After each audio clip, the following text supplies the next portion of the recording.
Eknath Wage sir. Welcome in my channel English for us. In this video, we are going to see how to change active voice sentences into passive voice, and especially present continuous tense sentences or past continuous tense sentence.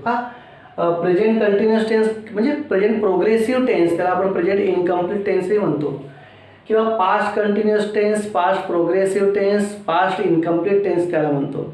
अशा active वाक्यांची म्हणजे चालू वर्तमानकाळ किंवा चालू भूतकाळ मधील active वाक्यांचे passive voice कसं करायचं. आपण सांगतो प्रेझेंट कंटिन्युअस टेन्स ॲक्टिव्ह वाक्याचे पॅसिव्ह व्हॉइस कसे करायचं, पास्ट कंटिन्युअस टेन्स ॲक्टिव्ह वाक्यांचे पॅसिव्ह व्हॉइस कसं करायचं. आता कंटिन्युअस टेन्समध्ये काय असतो, टू बीच्या रूपानंतर क्रियापदाला आयएनजी लागलेला असतो. चौथा रूप असतो माहिती आपल्याला कोणतंही कंटिन्युअस टेन्स घ्या, फ्युचर म्हणाल तरी सुद्धा शाल बी, विल बी नंतर आयएनजी लागतो.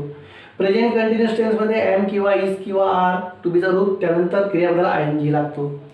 पास्ट कंटिन्युअस टेन्समध्ये टू बीचा रूप वाच किंवा वेअर असतो आणि त्यानंतर क्रियापदाचा चौथा रूप म्हणजे आयएनजी लागतो. यावर ओळख असते की हा कंटिन्युअस टेन्स आहे. टू बीच्या रूपानंतर क्रियापदाला आयएनजी लागणे म्हणजे क्रियापदाचं चौथं रूप ह्या कंटिन्युअस टेन्सची ओळख आहे. असो, आता अशा ॲक्टिव्ह वाक्यांचं पॅसिव्ह व्हॉइस कसं करायचं. आधीच्या व्हिडिओमध्ये आपण पाहिलं की सिंपल पास्ट किंवा सिंपल प्रेझेंटचं कसं करायचं. आता इथे अतिशय सोपं आहे. पहा इथं तेच नियम ते पहा. पुन्हा तीन गोष्टी लक्षात घ्या. ॲक्टिव्ह वाक्याचं पॅसिव्ह व्हॉइस करताना आधी ऑब्जेक्ट घ्या, कर्म घ्या, त्यानंतर त्या टेन्सनुसार टू बीचं रूप घ्या आणि नंतर क्रियापदाचं तिसरं रूप वापरा. तीन महत्त्वाचे बेसिक रूल्स आहेत, बेसिक गोष्टी आहेत की कोणताही वाक्याचा पॅसिव्ह व्हॉइस करताना तीन गोष्टी घ्या. आधी ऑब्जेक्ट घ्या, मग टू बीचं रूप घ्या, नंतर क्रियापदाचं तिसरं रूप घ्या. तीन गोष्टी लक्षात ठेवा, तुम्हाला कधीच त्रास जाणार नाही. तो टेन्स कोणताही असो. थोडासा स्लाइट डिफरन्स असतो याच्यामध्ये. पाहता कसं तर सब्जेक्ट आहे शी, व्हर्ब आहे इज ओपनिंग, मेन व्हर्ब आहे ओपन आहे की नाही, मेन व्हर्ब आहे ओपनिंग आहे, टू बीचं रूप लागल्यावर ओपनिंग हा पूर्ण व्हर्ब आहे इज ओपनिंग, आणि ऑब्जेक्ट आहे अ विंडो. ह्या तीन गोष्टी ओळखायच्या की कर्ता, क्रियापद, कर्म. पुन्हा सांगा, क्रियापदाच्या आधी कर्ता येतो, क्रियापदाच्या नंतर कर्म येतो. एवढी सोपी गोष्ट ओळखण्याची आहे की व्हर्बच्या आधी सब्जेक्ट असतो, व्हर्बच्या नंतर ऑब्जेक्ट असतो. मग कर्ता ओळखला आपण, सब्जेक्ट आहे, व्हर्ब आहे, ऑब्जेक्ट आहे. यामध्ये मेन व्हर्ब आहे ओपन, इज मुळे आयएनजी लागलं ना, तुमच्या रूपामुळे ओपन. असो, आता नियम पहिला नियम अप्लाय करू आपण. पहिला कोणता आहे, आधी ऑब्जेक्ट घ्या. पहिला नियम तो विंडो घेतलं. त्यानंतर दुसरा नियम काय राहिला आपण की टू बीचं रूप घ्या. प्रेझेंट टेन्स आहे अ विंडो, एक वचन आहे म्हणजे एमिजापैकी इज, अ इंडो इज. आता याकडे लक्षात घ्या, कंटिन्युअस टेन्समध्ये थोडा बदल होत आहे की कंटिन्युअस टेन्समधला आयएनजी आहे तो आपल्याला इथं शो करावा लागेल ना, पॅसिव्ह व्हॉइस करत आहोत आपण. तर हा कंटिन्युअस टेन्सचा वाक्य कंटिन्युअस दिसायला पाहिजे ना. मग हा आयएनजी कशाने वापरायचा, बीइंग हा शब्द वापरायचा. लक्षात घ्या, कंटिन्युअस टेन्सच्या वाक्याचा पॅसिव्ह व्हॉइस करताना तो इथं इंडिकेट करायचा बीइंग या शब्दाने.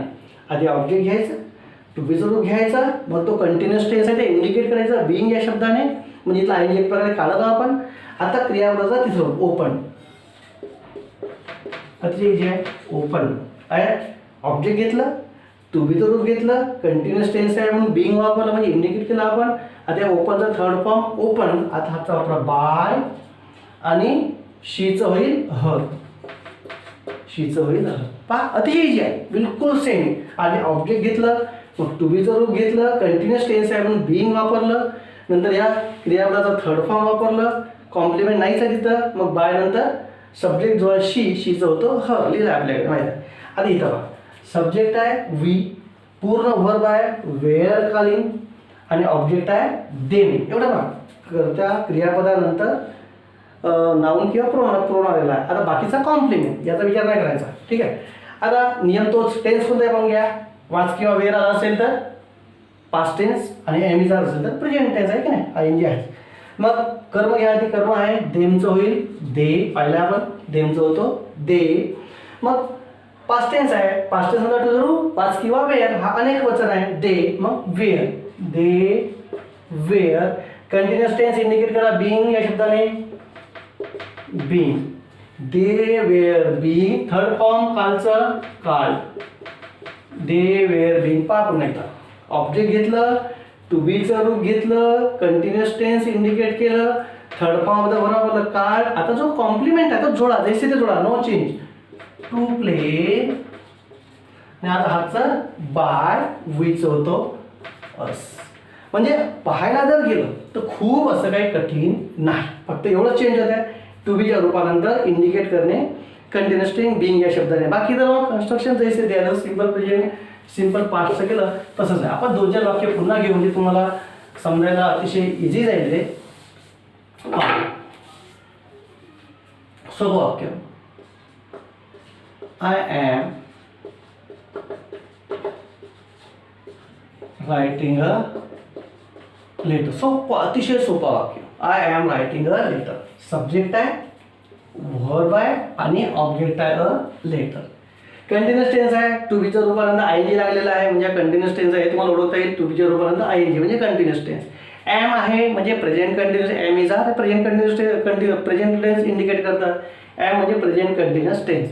Subject, verb, object. आता पुन्हा तेच नियम, 3च नियम लक्षात घ्या. पुन्हा रिपीट करा.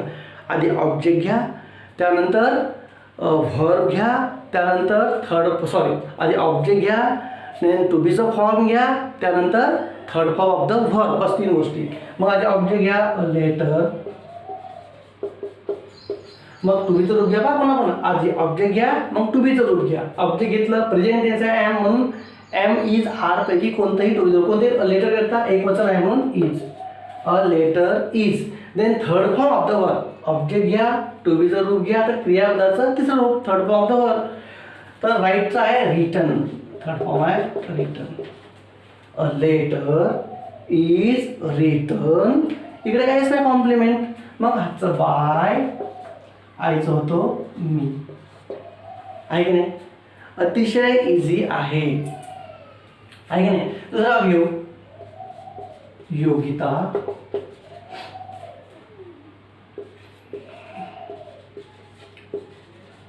सॉरी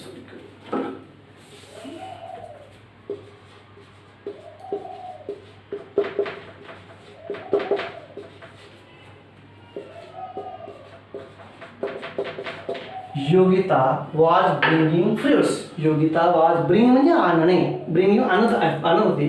फ्रुट्स वाज आलाय म्हणजे पास्ट कंटिन्युअस टेन्स. योगिता फळे आणत होती घरी वगैरे वगैरे. ठीक आहे. मग सब्जेक्ट पहा योगिता, फुल व्हर्ब आहे वॉज ब्रिंगिंग, मेन व्हर्ब आहे ब्रिंग आणि ऑब्जेक्ट आहे फ्रुट्स. झालं. कंटिन्युअस टेन्स आहे समजलं. वाज आहे, वाज म्हणजे पास्ट कंटिन्युअस टेन्स आहे हे तुम्हाला समजलं.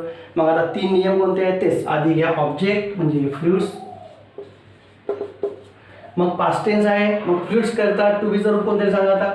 टू बीचं रूप वाचकी पैकी अनेक वचन आहे ना फ्रुट्स. मग वाचकी वेअर, फ्रुट्स वेअर.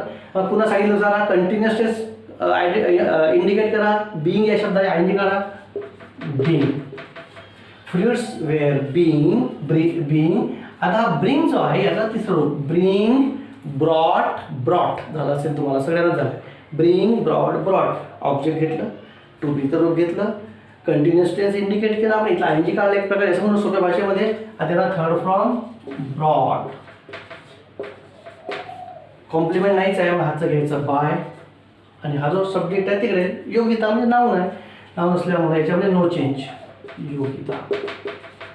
तर in this way you can change active sentences into passive continuous tense sentence. विशेष करून चालू वर्तमान काळ किंवा चालू भूतकाळ, प्रेझेंट कंटिन्युअस टेन्स किंवा present past continuous tense active वाक्यांचं पॅसिवाईज करताना काय करायचं ते तुम्हाला समजलेलं आहे. खूप कठीण नाही आहे, थोडंसं लक्षपूर्वक ऐका, पुन्हा पहा, उदाहरणं सोडवून पहा. जे दिसतील ना तुम्हाला ते कागद घ्या, जसं गणिताचं करता की नाही गणिताची उदाहरणं सोडवून पहा. कारण ग्रामर हा गणितासारखा असतो. जेवढं जास्त सोडवाल तेवढं तुम्हाला जास्त लक्षात राहील. तर अगेन